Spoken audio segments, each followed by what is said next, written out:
우리가 사는데 이 사람들이 사는 것은 항상 자기 집을 짓는 일에 열심을 내고 있습니다. 집. 여러분은 집을 잘 세우고 계십니까? 집을 잘 세운 분들은 그 집에서 위로와 평강을 얻습니다. 그런데 집이 없으면 어떻게 됩니까? 사람이 집을 잃어버리면, 홈리스가 되어버리면 가서 이 평안하게 누울 장소가 없다는 얘기. 또 한 가지, 집의 개념은 두 가지인데 건물로서의 집뿐만 아니라 가족으로서의 집도 의미합니다. 그러면 건물 집이 없으면 그냥 아무렇게나 가서 찜질방 가서 자도 되긴 하겠지만 가족으로서의 집이 없으면 어떻게 되겠습니까? 이 사람은 참 늘 외로운 생활을 살 수밖에 없습니다. 그래서 사람들이 자기 집을 세운다는 것은 너무나 귀한 일입니다. 그래서 지금도 열심히 집을 세우는 일에 온 힘을 쏟아붓고 있습니다. 우리 청년들이, 특별히 결혼을 앞둔 청년들은 뭘 하려고 하는 거예요? 결혼이 뭐예요? 결국은 집을 세우는 거예요. 집. 근데 집을 세우려고 하니까 이 두 가지가 문제가 항상 걸리지요. 결혼을 하는데 방 한 칸이 없다. 그러면 참 어떻게 해볼 도리가 없는 거예요.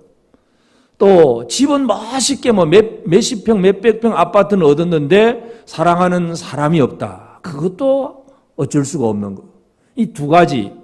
그러니까 이 집을 세운다는 개념은 이 하우스, 이 건물을 세우는 것뿐만 아니라 홈, 이 가족을 세워가는 이 문제가 아주 중요합니다.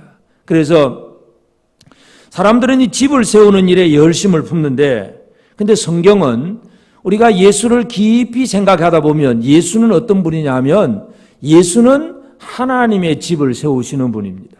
그러니까 이가 예수가 누구냐? 하나님의 집을 세우시는 분인데, 그럼 우리는 예수님하고 우리는 어떤 관계냐 이거예요. 우리는 어떤 관계냐? 오늘 6절에 보면 그리스도는 하나님의 집을 맡은 아들로서 그와 같이 하셨으니 우리가 소망의 확신과 자랑을 끝까지 굳게 잡고 있으면 우리는 그의 집이다. 우리가 예수님의 집, 하나님의 집이라는 얘기예요. 여러분은 하나님의 집입니다.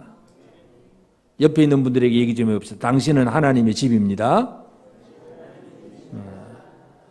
하나님의 집. 이 하나님의 집이 제대로 세워져 있는 그 역할을 누가 하시느냐?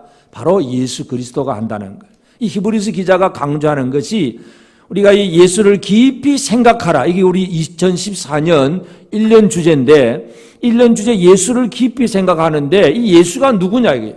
예수는 하나님의 집을 세우시는 분이다. 그래서 예수를 깊이 생각하면 할수록 우리는 예수 안에서 내게 주어지는 은혜가 무언가를 제대로 알게 되고 그것을 제대로 누릴 수가 있습니다. 그래서 오늘 이 시간에 하나님의 집을 맡은 아들, 이 제목으로 우리가 함께 생각하기를 원합니다. 예수는 하나님의 집을 맡은 아들입니다. 서양 속담에 그런 얘기가 있어요. 어린아이들은 집을 어지럽히고 어른들은 가정을 어지럽힌다. 이해가 되십니까? 어린아이들은 집을 어지럽혀요. 이 계단 위에 올라보니까 또 누군가 모르지. 어떤 어린아이겠지. 어른은 설마 그러진 않을 거고 뭔가 이 크레용을 가지고 벽에다가 막 낙서를 해놨어요. 벌써. 애들은 어쩔 수가 없어. 애들은 집을 어지럽혀요. 한 시간만 비워놓으면 집안이 막 난리가 납니다. 그런데 그거는 깨끗하게 닦고 쓸고 청소만 하면 쉽습니다. 그런데 어른들은 가정을 어지럽힌다. 이러면 어떻게 될까요? 사랑해야 될 사람을 사랑하지 아니하고 사랑 안 해야 될 사람하고 엉뚱한 관계를 맺고 가정을 파괴시키고 이건 참 회복하기 힘들어요. 여러분 집을 바로 세운다는 개념은 건물을 바로 세우는 그거 하나만 생각하지 말고 가족 전체를 바로 세워가는 이것이 얼마나 소중한가 이걸 우리가 기억을 해야 됩니다. 그래서 하나님께서 여기 이제 하나님의 집이라고 표현을 합니다. 하나님의 집. 그는 자기를 세우신 이에게 신실하기를 모세가 하나님의 온 집에서 한 것 같이 하셨으니 하나님의 집에서. 그래서 하나님은 어떤 분이시냐? 하나님은 집을 세우시는 분입니다. 여러분 이 온 우주 만물을 만드신 하나님이 뭐 집이 없어서 집을 만드시겠어요? 하나님이 거처가 없어서 집을 만드시겠어요? 하나님은 우리 사람처럼 뭐 비바람 피할 수 있는 그런 거처를 원하시는 분은 결코 아니다는 걸 우리가 알 수가 있습니다. 그런데 하나님이 집을 세우신다는 얘기예요. 그럼 하나님의 집의 의미가 뭔가를 이해를 해야 되는데, 모세를 통해서는 하나님이 구약의 그 성막을 짓게 하셨어요. 그리고 성막에 성소, 지성소가 있고 그 지성소 안에 언약궤가 있고 그 언약궤 위에 속죄소가 있고, 하나님이 내가 이곳에 임하겠다고 말씀하신 것이 바로 그 언약궤 위에 속죄소입니다. 그러니까 이 하나님이 내가 여기에 있으마 하고 말씀하신 이것이 바로 하나님의 집이라고 하는 것입니다. 하나님이 거하시는 곳이 바로 하나님의 집입니다. 솔로몬이 이제는 텐트가 아니고 천막이 아니고 아주 화려하게 금으로 멋있는 성전을 지었습니다. 성전도 마찬가지. 열왕기상 8장 13절에 보면 내가 참으로 주를 위하여 계실 성전을 건축하였사오니 주께서 영원히 계실 처소로소이다. 그러니까 이 솔로몬이 성전을 짓고 나서 자기가 지은 성전은 주께서 영원히 계실 처소입니다 하고 하나님의 집입니다, 이렇게 이 성전을 지어서 하나님 앞에 드렸습니다. 그러니까 성전은 하나님이 자기 백성들과 함께 하기 위해서 하나님의 이 처소라고 구별해 놓는 그 장소가 바로 구약의 성전입니다. 그러면 신약의 사도 바울은 무슨 얘기를 하냐면 고린도전서 3장 9절에 보면 우리는 하나님의 동역자들이요 너희는 하나님의 밭이요 하나님의 집이니라. 너희가 누굴까요? 교회, 고린도 교회. 너희는 하나님의 밭이요 너희는 하나님의 집이다. 교회가 하나님의 집입니다. 우리가 이것을 잘 이해를 해야 됩니다. 구약에 보이는 성전을 하나님이 짓도록 하셨는데 그 성전은 하나님이 자기 백성들과 함께 하시겠다고 하는 표시였습니다. 그런데 신약에 와서는 이제 건물이 아니라 믿음의 사람들이 함께 모여있는 성전, 이 거룩한 보이지 않는 성전, 교회가 하나님의 집이라고 표현을 합니다. 그러니까 하나님이 지금도 뭘 하시느냐? 하나님은 지금도 집을 세우시는 분입니다. 이때 집의 개념은 뭐겠습니까? 믿는 사람들, 믿음의 사람들이 함께 모이는 가족, 식구를 세우는 것이 바로 하나님의 집을 세우시는 겁니다. 물론 구약도 마찬가지지만 우리가 성전을 얘기하면 건물만 생각하기 쉬운데 하나님은 구약도 신약도 다 똑같습니다. 하나님의 백성을 세워가는 것이 하나님의 의도, 하나님의 목적입니다. 그러니까 하나님의 집은 하나님의 아들들, 하나님을 아버지라고 부를 수 있는 하나님의 아들들, 그 가족을 만들어 가시는 것이 하나님의 집이다 하는 것. 하나님은 집을 세우시는 분입니다. 그러니까 우리가 집을 세우시는 하나님 앞에 우리의 위치가 어디에 있는가를 잘 이해하는 것이 중요합니다. 여러분은 집을 세우시는 하나님이 이렇게 건물을 세웠다 그러면 나하고 상관없는 건물이 될 수가 있습니다. 그냥 내가 건물 안에 들어가기만 하면 되니까. 그런데 너희는 하나님의 집이다, 밭이고 집이다고 교회를 얘기할 때에 우리 각자는 하나님의 집에 어떤 역할을 하게 될까요? 건물로 비유한다면 어떤 사람은 기둥이 될 수도 있고 어떤 사람은 벽이 될 수도 있고 어떤 사람은 문이 될 수도 있고 어떤 사람은 창문이 될 수 있고 우리 각자가 다 함께 모여졌을 때에 하나님의 집이 되는 것입니다. 그래서 우리 한 사람 한 사람이 소중할 뿐만 아니라 내 곁에 있는 사람들도 너무나 소중한 가족이라는 사실, 이것을 기억하게 되기를 바랍니다. 쉽게 말해서 여러분 옆에 있는 사람이 없으면 하나님의 집이 안 된다 하는 얘기예요. 옆 사람에게 좀 고마워할 필요가 있겠죠. 당신이 없으면 하나님의 집이 안 될 것 같습니다. 한번 얘기해 줍시다. 함께 모여서 하나님의 집을 이루는 것, 이게 하나님께서 하시는 일이에요. 그래서 하나님은 집을 세우시는데 이제 하나님은 집을 세워놓고 그 중에 하나님의 종 모세를 통해서 하나님의 집에서 일을 하게 하셨습니다. 모세는 하나님의 온 집에서 종으로서 충성하였습니다. 신실합니다. 5절 또한 모세는 장래에 말할 것을 증언하기 위하여 하나님의 온 집에서 종으로서 신실하였고, 하나님은 집만 세워놓고 끝나지 않고 집에서 일할 일꾼을 세우셨는데 대표자가 바로 모세라고 하는 사람입니다. 그럼 하나님의 집에 일꾼이 뭐 하는 사람이 일꾼이겠습니까? 우리가 그냥 집의 일꾼 그러면 가정에 일을 하는 사람 그러면 가장 쉽게 생각하는 것은 뭐 밥 짓고 빨래하고 뭐 집안 청소하고 뭐 이런 것들을 쉽게 말해서 집에서 일하는 사람이다. 그렇게 쉽게 생각할 수 있습니다. 그러면 하나님의 집에서 모세의 역할, 하나님이 세운 종의 역할이 뭐겠습니까? 하나님이 세우신 모세의 종의 역할은 장래에 말할 것을 증언하기 위하여, 이 모세는 하나님의 집에서 결국은 그 하나님의 말씀을 가족 식구들에게 먹이는 역할, 이것이 바로 종으로서 하나님의 집에서 일하는 일입니다.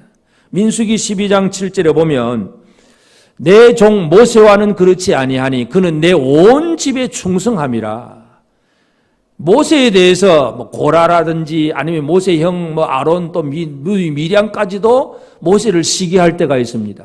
그때마다 하나님은 모세를 건드리는 사람을 철저하게 파멸시키면서 모세를 지켜줍니다. 이 모세는 내 온 집에 충성하는 종이다, 일꾼이다. 하나님은 모세를 그렇게 인정을 해주셨습니다. 그러니까 하나님은 집을 세우시고 그 집안에서 일하는 일꾼을 세우셨어요.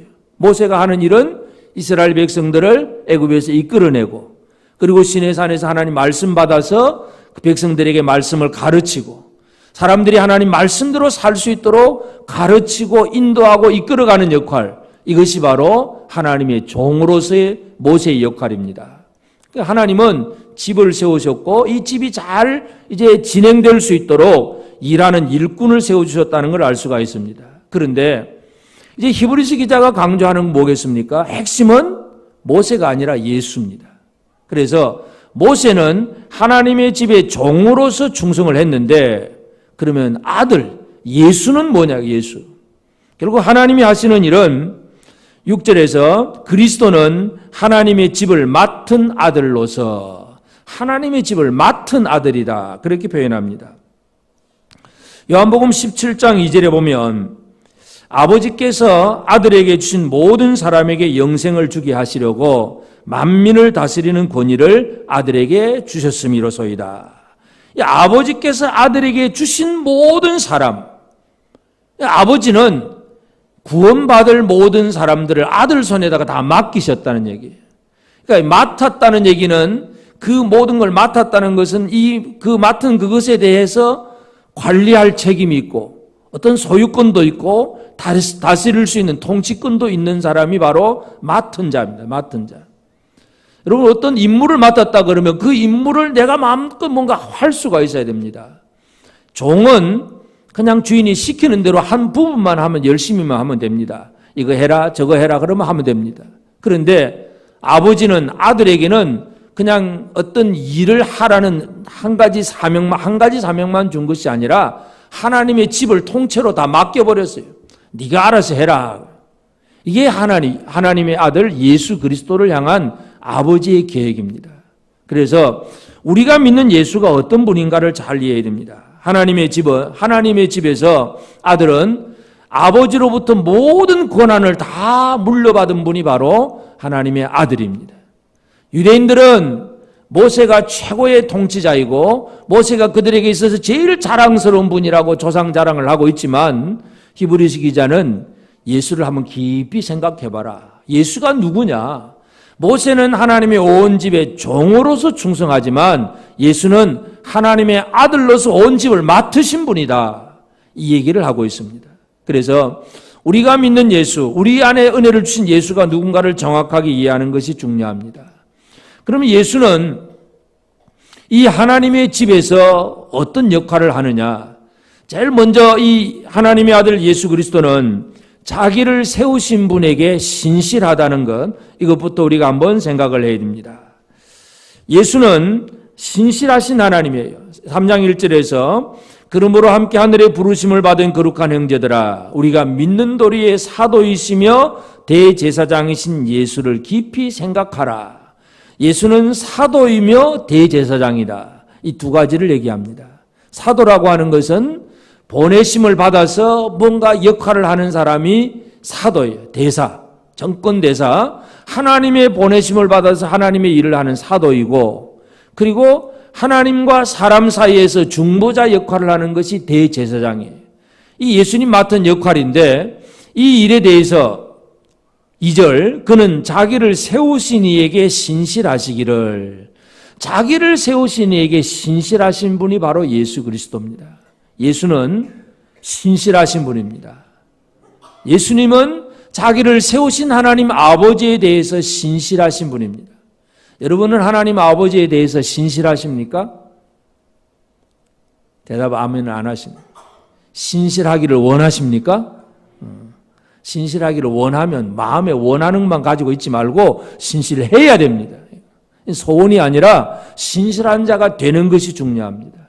신실하다는 얘기는 믿을만하다는 얘기, 믿을만하다. 하나님이 보실 때에 야, 이게 참 믿을만하다. 여러분이 누구 다른 사람에게 심부름을 시키거나 아니면 일을 맡길 때에 누구에게 맡깁니까? 믿을만해야 맡기잖아요. 믿을만해. 믿을 수 없다 그러면 일을 안 맡깁니다. 이 신실하다는 개념은 믿을만하다는 얘기예요. 그래서 이 아들은 아버지께 대해 신실했다는 얘기는 하나님 아버지가 믿어주는 대상이 바로 아들입니다. 물론 사람은 완벽하게 믿음의 대상이 될 수가 없습니다. 여러분 목사도 마찬가지고 아무리 오래 믿은 성도들도 마찬가지입니다. 왜냐하면 그냥 사람들은 저를 믿어주는데 내가 예를 들어서 고의적으로 잘못하면 그건 뭐 특별히 진짜 잘못한 것이지만 고의는 아니라고 할지라도 인간이 약해서 실수할 수도 있어요. 그러면 기대했던 사람들의 기대를 못 맞춰주는 것. 이는 인간이 늘 가지고 있는 약점입니다. 그래서 사람은 믿을 수 있는 대상은 결코 아니에요. 그렇지만 믿음의 대상은 아니지만 그래도 하나님은 믿어주신다는 얘기예요. 이걸 우리가 이해를 해야 됩니다. 하나님은 아들을 믿어주십니다. 아들은 아버지에 대해서 신실했다는 것. 이것을 우리가 기억을 해야 됩니다. 그래서 이 신실하다는 것이 어떻게 증명이 되느냐. 요한복음 17장 4절에 보면 아버지께서 내게 하라고 주신 일을 내가 이루어 아버지를 이 세상에서 영화롭게 하여 싸우니. 신실한 사람은 무슨 얘기를 할 수 있냐면 내게 하라고 주신 일을 내가 이루었습니다. 이 고백을 할 수 있는 사람이 바로 신실한 사람입니다. 여러분 신실하십니까? 하나님이 하라고 하신 일을 다 이루었습니까? 이루어가고 있는 과정입니까? 또 과정도 없어요. 일은 안 했어요?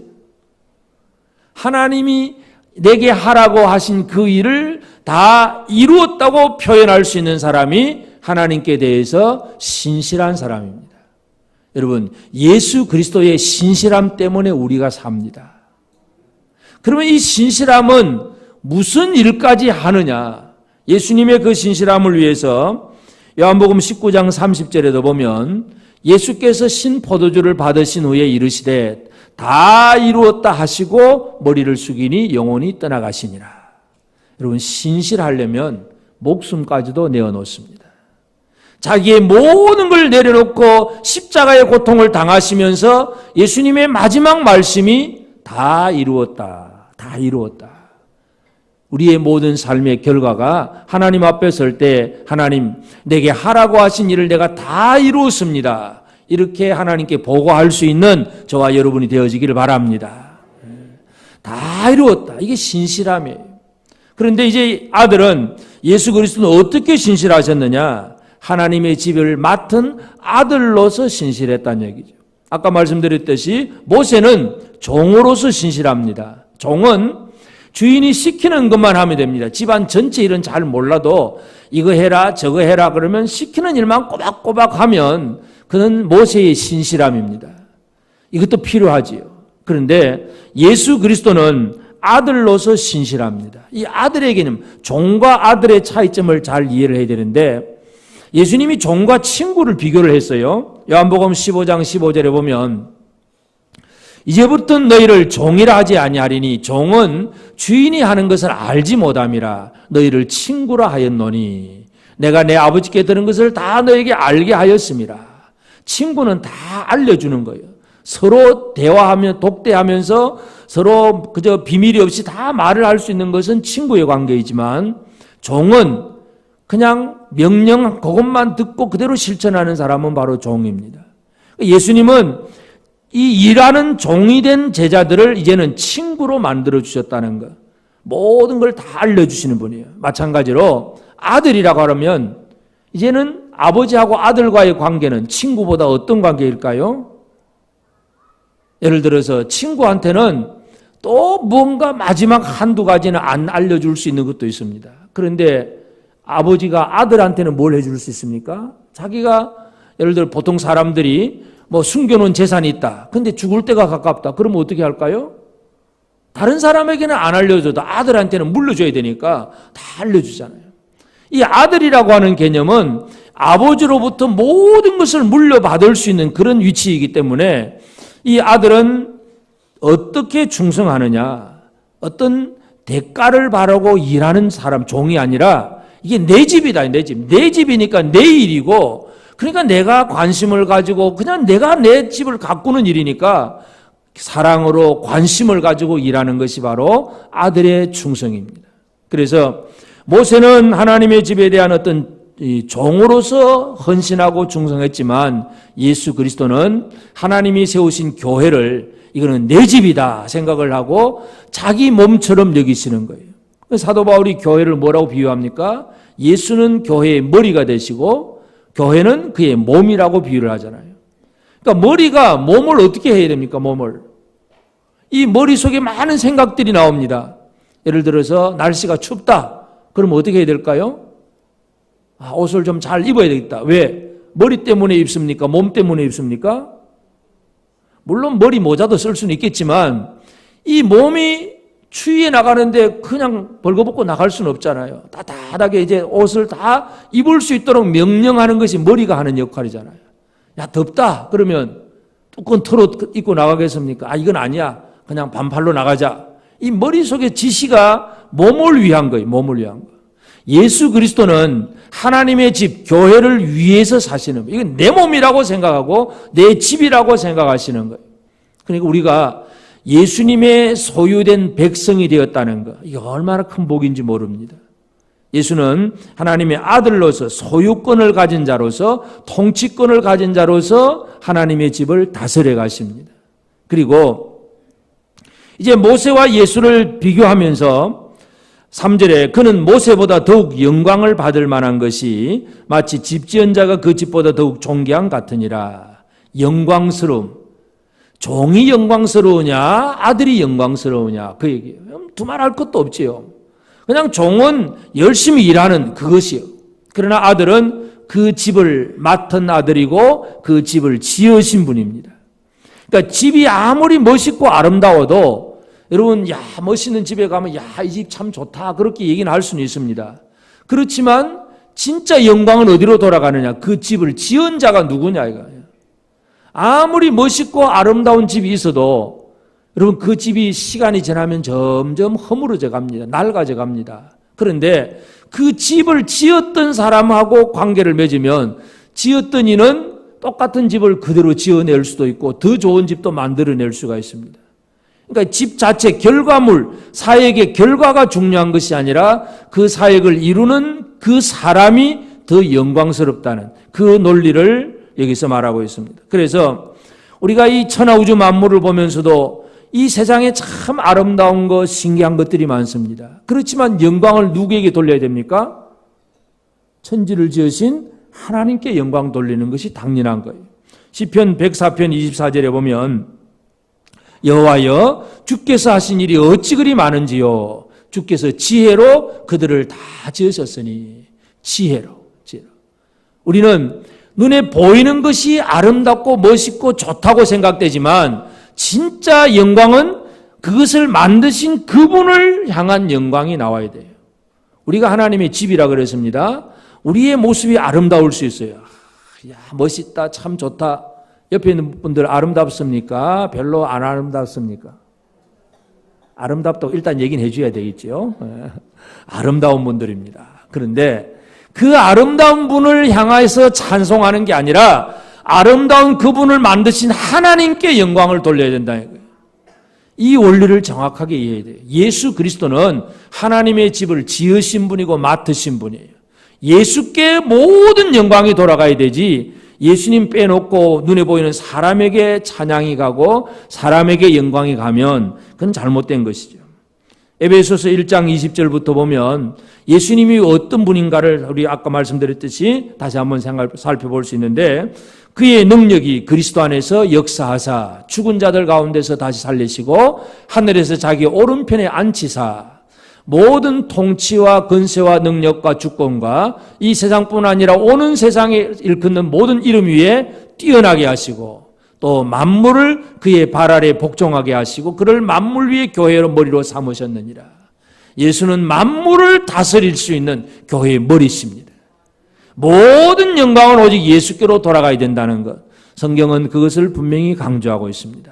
그래서 오늘 우리는 먼저 하나님은 집을 지으시는 분인데 이 집에는 하나님이 종을 세워서 일하게 하시고, 그런데 결국은 하나님의 아들이 그 모든 걸 맡았다. 이 원리를 깨닫는 것이 중요합니다. 그렇다면 이제 우리는 하나님의 집이 된 우리가 어떻게 살아야 진짜 복받는 사람이냐. 오늘 본문의 6절에 보면 그리스도는 하나님의 집을 맡은 아들로서 그와 같이 하셨으니 우리가 소망의 확신과 자랑을 끝까지 굳게 잡고 있으면 우리는 그의 집이라. 우리가 소망의 확신과 자랑을 끝까지 굳게 잡고 있으면 우리가 그의 집이다.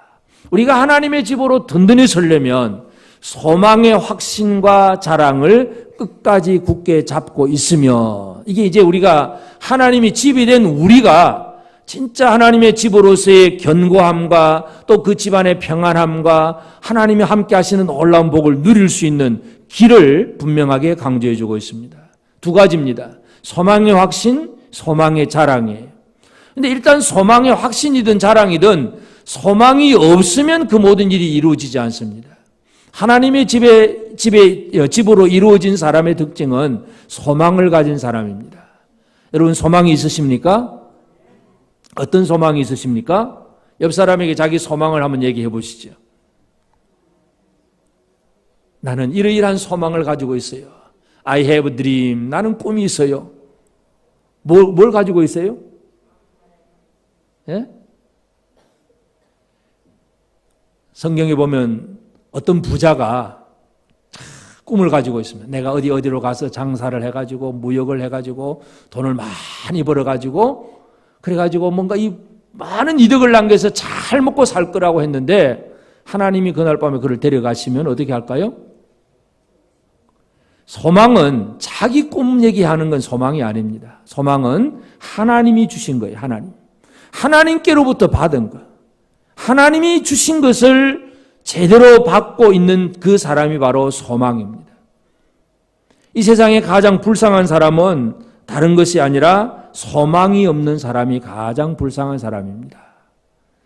로마서 8장 17절부터 18절 보면 자녀이면 또한 상속자 곧 하나님의 상속자요 그리스도와 함께한 상속자니 우리가 그와 함께 영광을 받기 위하여 고난도 함께 받아야 할 것이니라. 생각하건대 현재 고난은 장차 우리에게 나타날 영광과 촉히 비교할 수 없도다. 소망의 사람은 내가 누구인가를 먼저 아는 사람이야. 내가 누구입니까? 하나님의 상속자라요. 하나님의 유산을 물려받을 수 있는 상속자라고 하는 거예요. 나는 하나님의 상속자다. 이 자기 정체성을 분명히 알아야 됩니다. 그 다음에는 그 정체성이 분명하니까 현재의 고난이 있을지라도 어떻게 합니까? 현재의 고난은 장차 우리에게 나타날 영광과 비교할 수 없다. 영광을 바라보기 때문에 고난을 능히 이겨나갈 수 있는 사람, 이 사람이 바로 소망의 사람입니다. 하나님이 나를 누구로 어떤 사람으로 만드셨습니까? 여러분, 하나님을 아버지라고 부르고 계십니까? 진짜 하나님의 아들이십니까? 하나님 아들 맞으세요? 아들 맞다면 아들은 어떤 소망을 가집니까? 아버지가 내게 기업을 물려주실 것이다. 이 상속에 대한 소망을 가질 수 있습니다. 그 소망 중에 가장 핵심은 장차 나타날 크고 비교할 수 없는 아주 무겁고 놀라운 영광스러움입니다. 이 영광을 바라보는 사람들은 현재의 고난에서도 두려워하지 않습니다. 이것이 이제 소망입니다. 그런데 이 하나님의 집은 이 소망에 대해서 첫째는 확신이고 두 번째는 자랑이에요. 소망의 확신과 자랑을 끝까지 굳게 잡아라. 이것이 하나님의 말씀이에요. 하나님의 집은, 하나님의 집이 된 사람들은 첫째는 소망의 확신을 가져야 됩니다. 여러분, 소망에 대해서 확신하십니까? 소망을 말하는 것하고 확신을 가지는 것하고는 차이가 있습니다. 이론적으로 나는 하나님의 아들이고 나는 장차 천국 갈 것이고 나는 또 하나님께서 내게 큰 복을 주실 것이다. 예수 믿으면 천국 간다더라. 이걸 이론적으로는 누구나 다 얘기할 수 있습니다. 그러나 그것에 대한 확신을 가지고 있느냐, 확신. 소망의 확신이 있으십니까? 소망의 확신이 있으면 이 확신으로 인해서 우리가 믿음 생활을 온전히 하게 해나갈 수가 있습니다. 대표적인 예로 구약의 다니엘의 세 친구 얘기를 보면 돼. 다니엘 3장에 보면 다니엘 세 친구가 나옵니다. 3장 17절 18절 왕이여 우리가 섬기는 하나님이 계시다면 우리를 맹렬히 타는 풀무불 가운데서 능히 건져내시겠고 왕의 손에서도 건져내시리이다.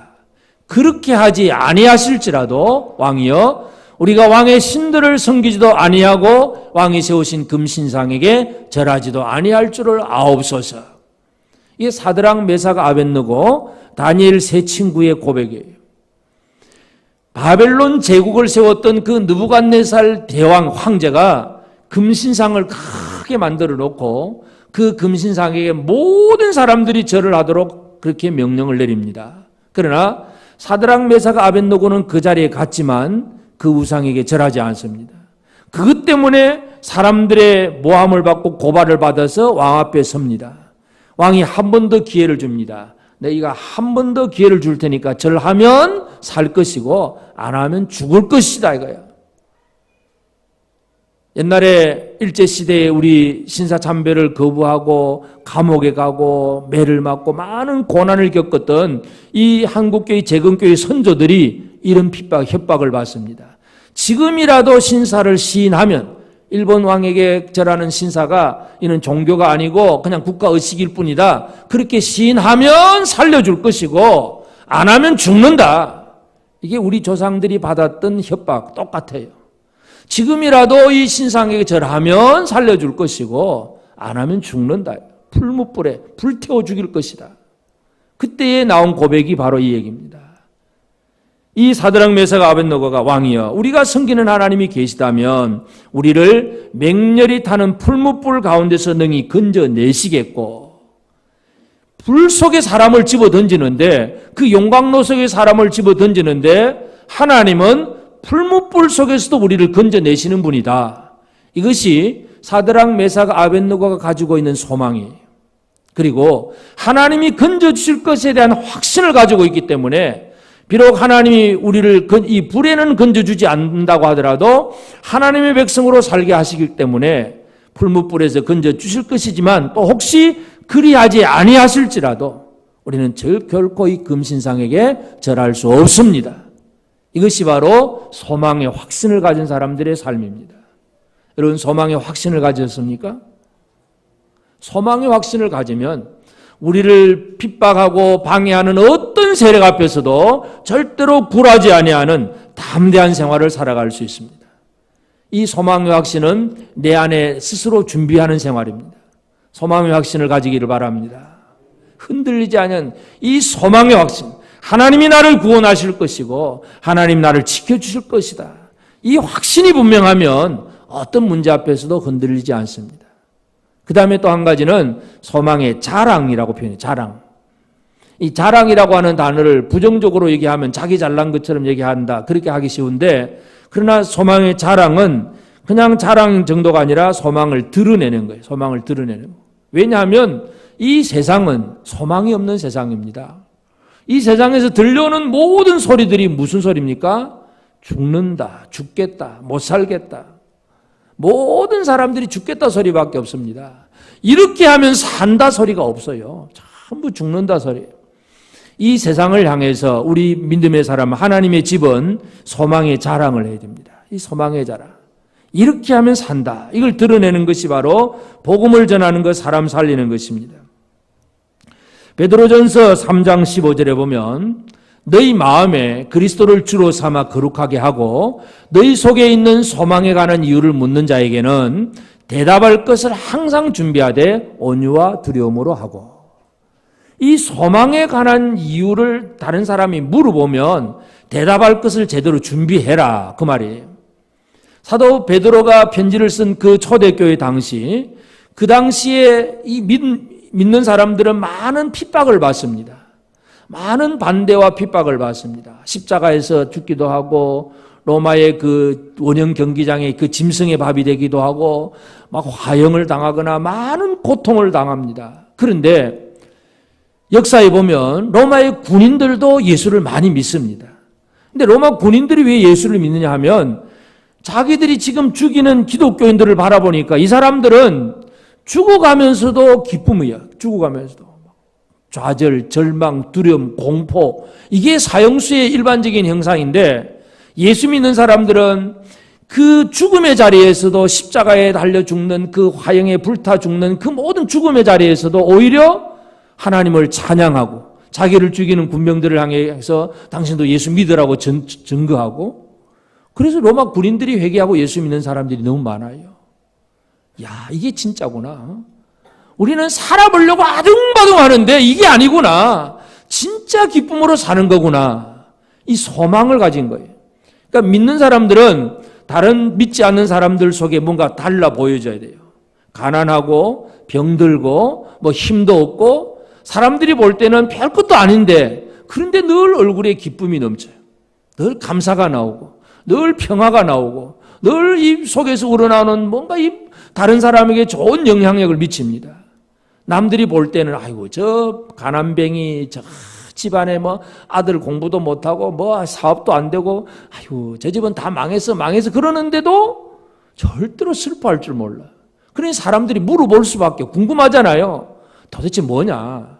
그때의 소망에 관한 이유를 묻는 자에게 대답할 것을 준비해라. 베드로가 그 얘기를 합니다.